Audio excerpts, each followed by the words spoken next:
Light है। अभी बारिश हो रहा है, बहुत बारिश हो रहा है, देख सकते हैं आप।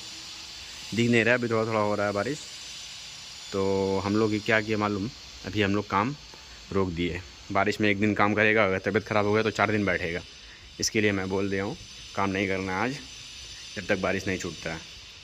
बारिश छूटने के बाद देखेंगे क्या करना है। चलिए देखते हैं हम लोग का टेक्नीशियन क्या कर रहा है। हमारा टेक्नीशियन क्या कर रहा है देखते हैं आज।